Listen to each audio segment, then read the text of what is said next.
good? I don't know. Like for tourists, right? Yeah. So it's packed. What day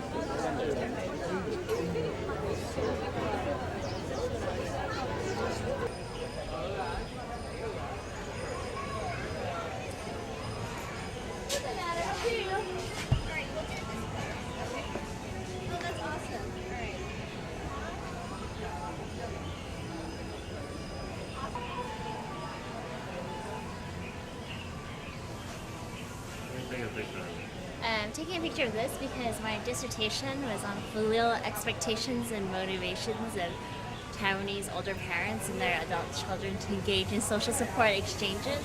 So I wanted to take a picture of this because Confucius is one of the most powerful and influential philosophers and teachers in Asia. So this is going to be part of my slides that I'm going to be showing that I'm actually here at the Confucius Temple, and that there's actually this temple that talks about the filial piety of sons and daughters-in-laws. You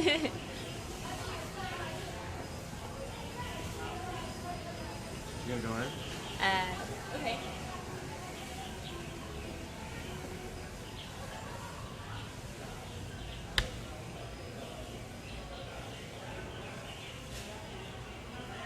I think I'm going to take a picture. I don't know if it's respectful though.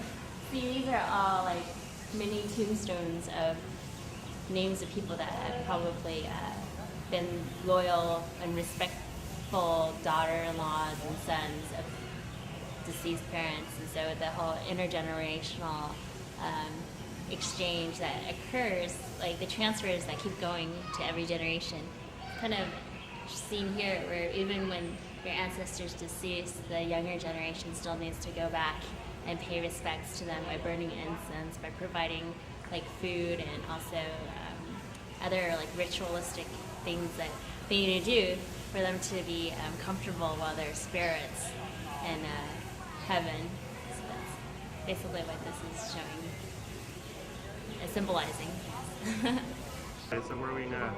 So this is the main temple. This is like their main sanctuary of the Confucian temple, and the importance of this place is just that Confucius is one of the most, as I said, important philosophers. So he started the first school in Taiwan.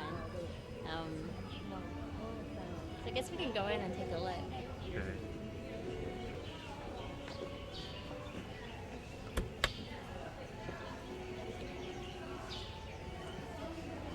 Be careful your step. Yeah. These are only for gods to step on.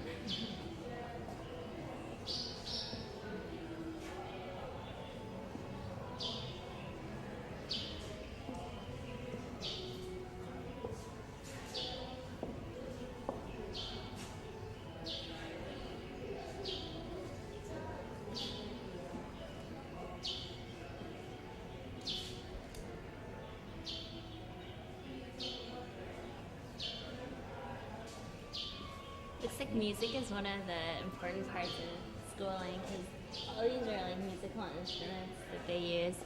This one is to like show that they're starting school. They also use a bell. And then it says here the greatest teacher, Confucius. This is his this is his place. Kind of like this is where he rests, but that's not really true. He does. I don't think he's buried here, but this is where people worship him, I guess.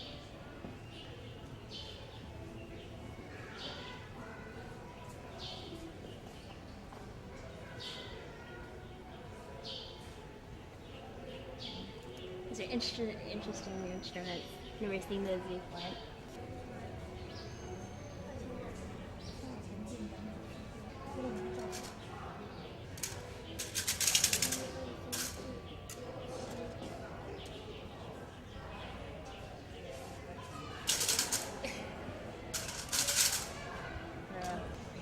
This word right here, ding, because it has like the same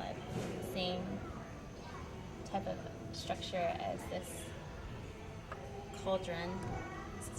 That's what they call it.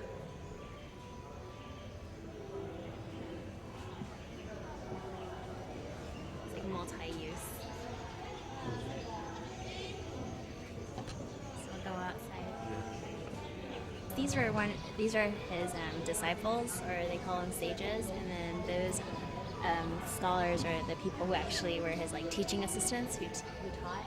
So I guess they put all their names in this little temple, and then people come here to remember them. We'll take a look.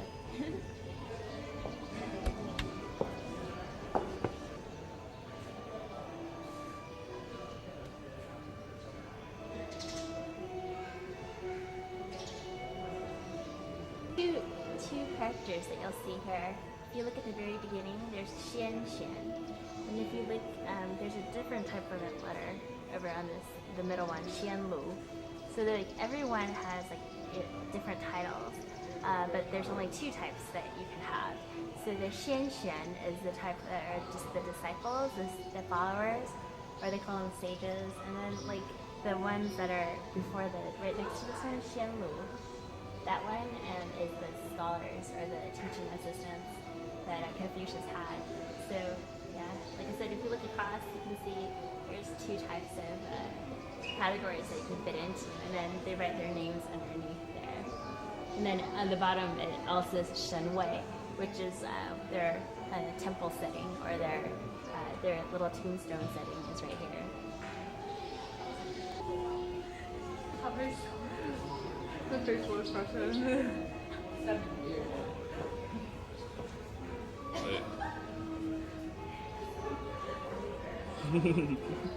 Like pictures or paintings of various famous artists in Taiwan. So this one's interesting. I think this is like an interesting mixture of the way that Taiwan is at its crossroads between modernization and also tradition. So if you look, there's the pagoda, and then there's also the large industrial towers and buildings. And so when you look at it, I mean, there's a lot of symbolism behind it, just like in the choices that Taiwan's making right now to decide who to elect as a president, because they can go with like more conservative or tradition with the former president, or the former president, I guess, is that right? That's probably not as conservative, because it's more radical to go with the incumbent, and then go with the KMT is like what 50 years ago they started with. So it's kind of like, do they want to progress more with the democracy by having the Democratic Progressive Party candidate win, or do they want to go back to the ways that they used to have and like be more conservative and be still part of Republic of China, or do they want to be Taiwan? So I think that's kind of the way that I see this picture when I look at it. So I guess I'll go to the next one. I know how to play one of these instruments. And it's like the big version of the violin, or maybe it's like the cello, but you place it this way and then you play it. But it's really pretty, because there's like, I think like a different scale that's used. And there's other instruments here. Now this is kind of cool. You actually blow into this. It's like a flute. And you just use those 6 holes that they have there. And they still sell those now in like various souvenir stores. Kevin's really good at playing it, so we should get him to play one of those.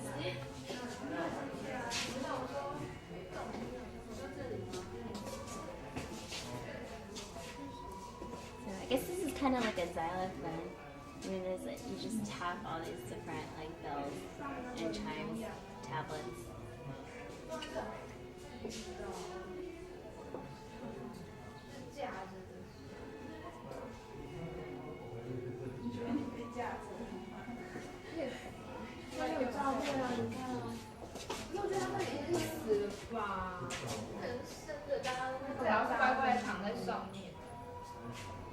I think this would be really cool if they still made these kind of wine glasses. I don't see why not. It seems to be very easy to use. So, yeah, it's kind of cool. It's used for an instrument and for pouring wine.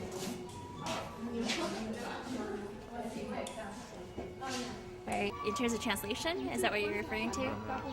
I think translating is a gift that God's given me, and so I really want to use it to the best of my abilities to help other people to understand about the culture of Taiwan, about the language and the history, and so I really enjoy translating, and I don't think it takes a lot out of me, but it does. I mean, inevitably you're still thinking in a different language because the language I think in is English, and so being able to translate though is a challenge that is always going to be there, but it's fun. I think it's really a natural kind of thing that I have. I can't really explain how I learned it or how I can teach it, but it's something that I really enjoy. But I think there's a lot of other people in the group that are able to translate as well. So I think if it's possible that we can give them opportunities to translate as well, to also kind of develop that talent or develop that skill so that other people can also understand, especially people that don't speak Taiwanese as fluently or Chinese as fluently. How did you feel about your boys when you asked the question at that conference? Oh, I was very, very nervous. I was totally shaking because I didn't know what the reaction would be with I think it's a prestigious panel. I mean, the people that I saw were experts on Taiwan, especially Taiwanese culture, history, and also politics. So I think that it was really interesting opportunity to see all of them, on one panel and to be able to ask a question. And the question I was burning to ask was obviously, how are we supposed to instigate a movement toward the government allowing us to have absentee ballots for overseas Taiwanese? Because I think that a lot of Taiwanese people want to vote, but they can't make it over because of family obligations, maybe have younger children that are too young for them to find a babysitter for, or they can't, fly with them because it's too much of a hassle, because of work, because of school. So all those reasons are why. Also for money, it takes a lot of money to come over here, fly over here, to live here for a few days, and so all those considerations are important. I mean, even the Professor Shu, he was talking about how Taiwan is the only country that doesn't allow absentee ballots, and all the other countries in this world allows it because it makes sense. I mean, people have the right to vote, so they should be accessible to it in whatever means. And on top of it, it makes sense for the candidates too to be able to get those votes that are necessary to allow them to win. So I think that it's a good thing to have absentee ballots, and it was nerve-wracking to ask the question just because I didn't know if they could understand exactly what I was saying in Taiwanese. I think, I was glad to be able to at least ask a question and on behalf of the group and getting the group noticed. I think that was great.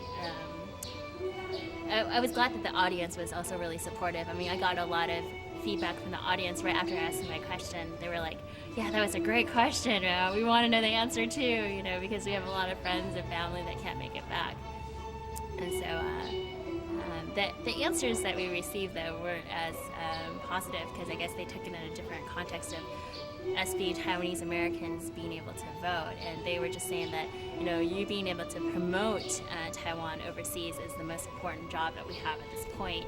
But I still think that, having this absentee ballot available for Taiwanese overseas is important. And I think that the reason why they're so hesitant upon it is because of the past and all the votes that they've, been able to stuff into the ballot box. And they've had that in the past and all those problems with, election fraud and things like that. So I think that's why they still need to make the system more secure right here on the island, and then also in the future for overseas.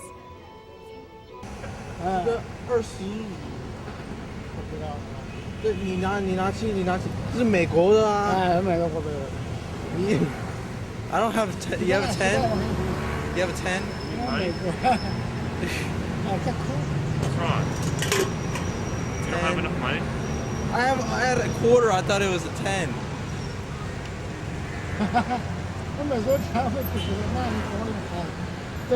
Oh, okay. 好，谢谢。对，这是哎，照片上。